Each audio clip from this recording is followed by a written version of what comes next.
1st November 1985.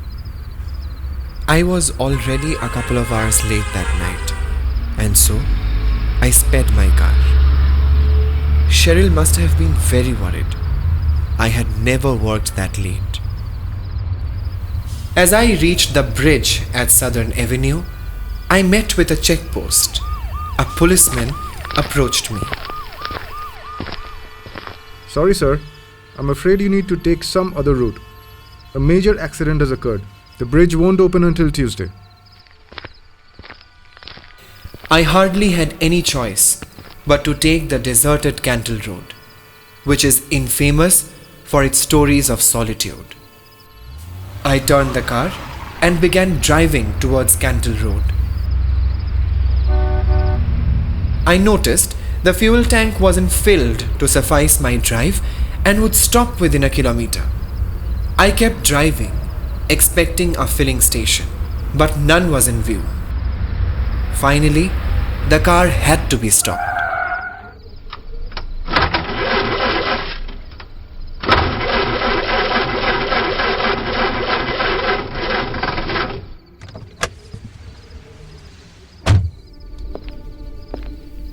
I looked around for company, but Cantle Road had kept up to its tales. It was deserted across its stretch. All of a sudden, I noticed a flickering of bulbs.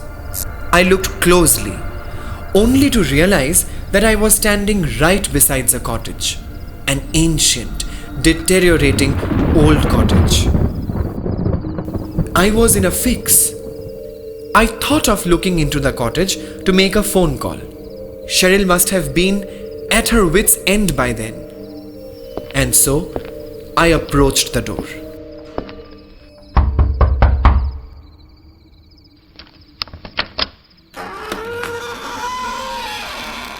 Yes? Could I be of any help? She was too enticing for a cottage of that make. Tall, proud, and well endowed. Any man would let her be of all the help there was to offer. Could I be of any help?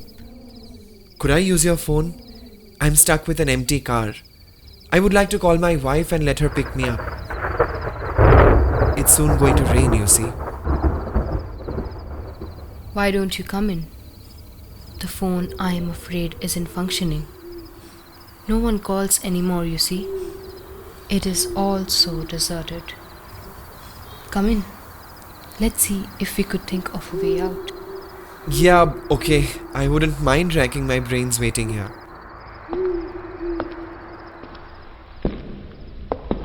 So, you live with your folks?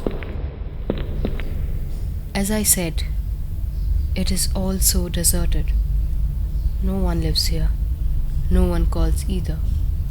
Why don't you take a seat? Would you care for some wine? I happen to have some of the best. I surely would. I heard the clouds burst and turn drizzles into downpour. I was startled by the warmth of the cottage that suddenly began to drip through my forehead. The night isn't turning out too good for you, is it? I would have sent my boy for your wife in my car, but it is too late to drive down the Cantle Road. It isn't too good out there, you see. Why don't you rest here for the night? I haven't had guests for long. Leave early dawn tomorrow. Go upstairs, the third room from the left. Take a shower, and I shall get you some clothes and your share of wine. Yeah, I'm sure. It will be all dry by the dawn. I shall leave then. Cheryl, my wife, must be all worked up thinking about me. She seemed to have heard, but kept walking towards the small kitchen at the left corner of the giant hall. With every step she took, with every bend of her arches, I seemed to lose track of the cause I was here for. I set towards the convoluted spiral staircase that stood opposite the kitchen. As I climbed up the stairs, I could hear something. I trifled it and rushed upwards. I began walking towards the third room from the left. As I reached the room, I saw it was locked. The door lock was wrapped in webs. Suddenly my notice drifted from the lock to a sound. It took me a moment to realize it was from within the room, the locked, unused room. So I leaned on the door and tried to attend closely.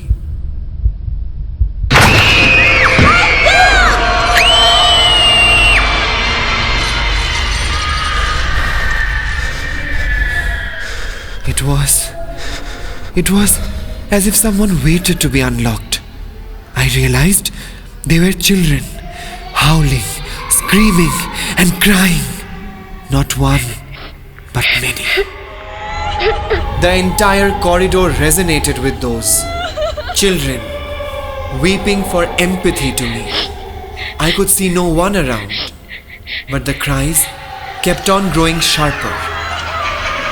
Just as I began sinking in the cries that kept pinning my brain, I was distracted by a voice. Here, I forgot to hand you over the keys. Let me unlock the room for you. This is your room for the night. Feel at home. Freshen up. I will get you something to wear. As she opened the door and left for downstairs, I wondered how the crevices of the cottage had trapped a mortal of this making. She aroused an aura that is hard to pen and rare to experience. I entered the room only to gather how impeccably clean it was, spotless, as some wouldn't mind saying. It was the deepest hour of the night, 2:30, the clock above the bed suggested. I headed straight to the bath. The bathroom was neat, with all handy essentials. I could spot a clean white towel on the hanger and shampoos and soaps on the shelf upon it. As I started cleansing the night off me, this unfortunate night, I could once again hear those cries. Suddenly,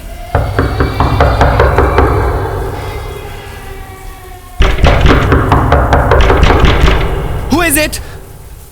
Is that you? Ma'am, is that you?" My frantic calls went unanswered. The knocks continued.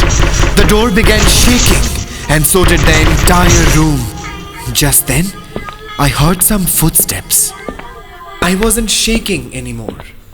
The footsteps, however, stopped quite abruptly. I went closer to the door, put my ears on it, and heard a voice, faint but assertive. We have a guest at home. It will upset me if you're not at your best of manners. I could punish you later for this. Be good, or mother is going to be very, very upset. Are you done with the shower? Dinner is set up. The clothes are on the bed.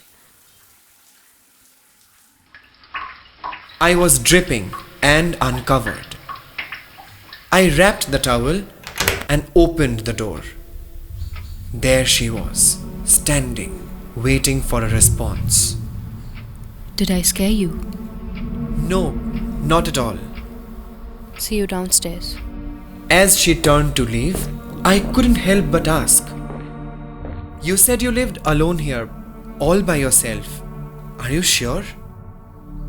I told you, I live all by myself. No one else lives here. No one does. Why? Does it seem dubious for a woman to take care of herself? Are you suggesting it was better if I had a man around? Are you married? Oh, of course you are. Cheryl, correct me if I'm wrong. Yeah, I have been married for some time now. Do you have children? Cheryl, she is not medically conditioned to conceive. We are also looking at some options. One must be a parent, you see. It is always nice to have children around. Their laughter and cries should fill the void of empty cottages. Have you been married? Ever? Yes, for a decade now. But now, I no longer see him anymore. I am barren, you see. I couldn't give him a child. He let me be here, all by myself, deserted, unaccompanied. Husbands often leave their wives when they fail to perpetuate the family name. I am glad you didn't. Dinner is waiting.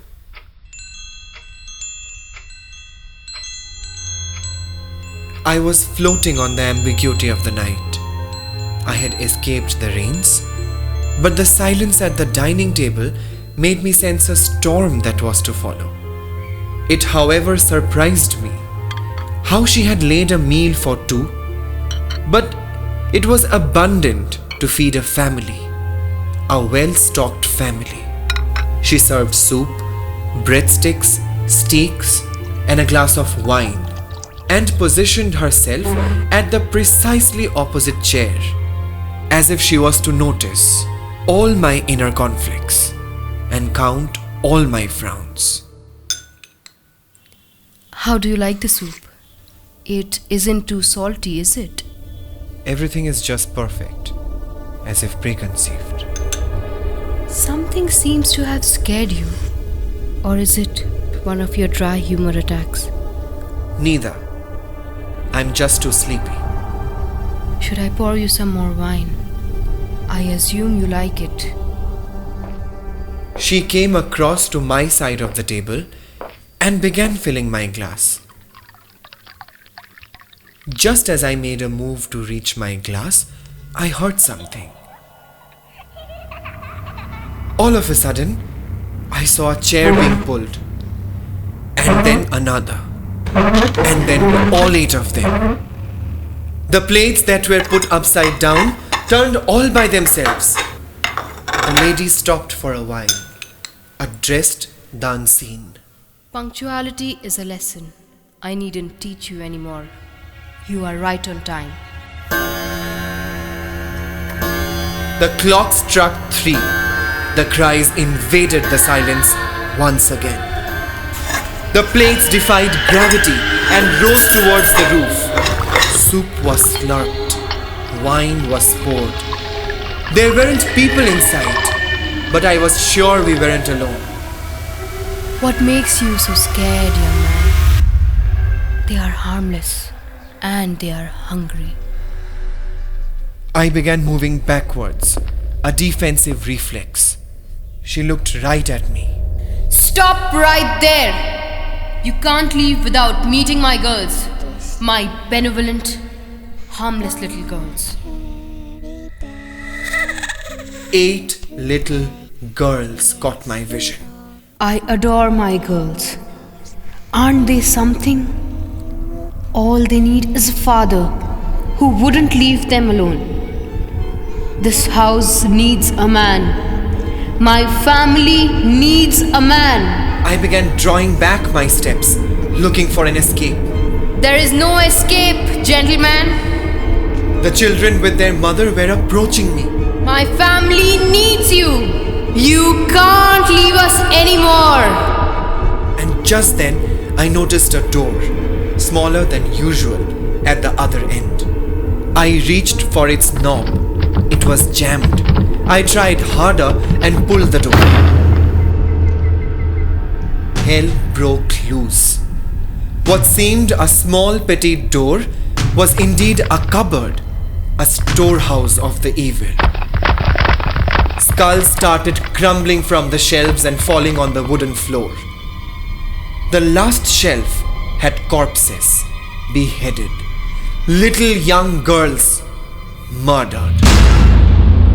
I turned back and found her standing at the door, waiting for a response.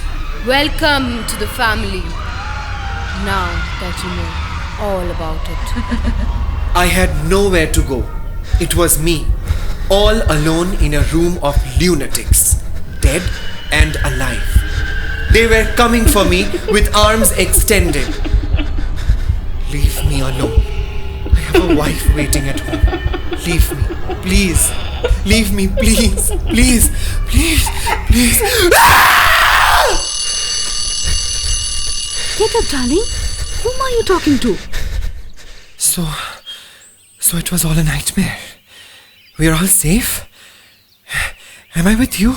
Of course you are, dear. What was it that you dreamt of? Nothing at all.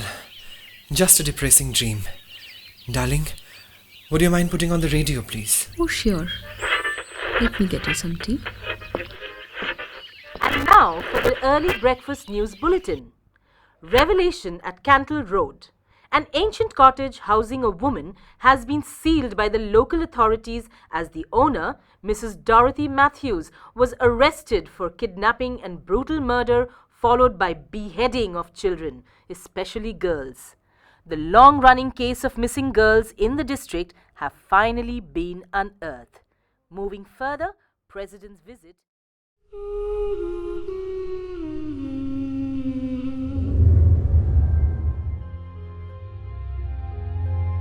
The drama is conceived and accomplished by Aditya Dalmia, Anirban Bhattacharjee, Aditi Poddar and Shilpa Banerjee under the guidance of Suchi Maheshwari. Special thanks to Shubhodip Shengupta.